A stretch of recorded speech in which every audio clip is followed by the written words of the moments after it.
17 दिसंबर 1903 को Wright brothers ने plane का आविष्कार किया था। उससे पहले किसी ने सोचा भी नहीं था कि कोई इंसान आसमान में उड़ भी सकता है। पर अगर मैं आपको बताऊं कि हमारे भारत में इसका आविष्कार हजारों सालों पहले ही हो चुका था।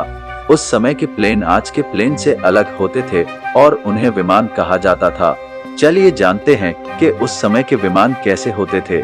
ऋग्वेद के अनुसार यह कहा जाता है कि सबसे पहला विमान अश्विन देवता के पास हुआ करता था।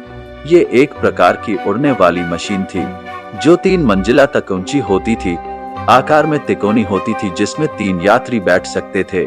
सोने, चांदी और लोहे धातु से बने ये विमान राजाओं और देवताओं के पास होते थे और ये विमान टेक्नोलॉजी में आज के विमानों से बहुत एडवांस होते थे। ऐसे ही एक विमान का उल्लेख हमें रामायण में मिलता है जिसका नाम पुष्पक विमान था, जो कि विश्वकर्मा ने रावण के भाई कुबेर के लिए बनाया था जब वह लंका का राजा था। बाद में रावण ने कुबेर को हराकर लंका और पुष्पक विमान को जीत लिया था। कहा जाता है पुष्पक विमान एक महल की तरह दिखता था और चांद की तरह चमकता रहता था।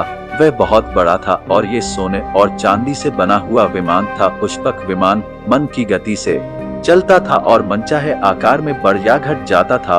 वह पुकारने पर एकदम आ जाता था और उसे जहां जाने के लिए कहा जाता था वह वहीं पहुंचा देता था।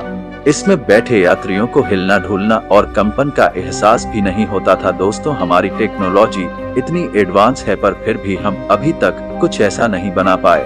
पर क्या भविष्य में हम पुष्पक विमान की तरह एक एडवांस टेक्नोलॉजी वाला प्लेन बना पाएंगे? इस पर आपका क्या विचार है? कमेंट में जरूर बताएं।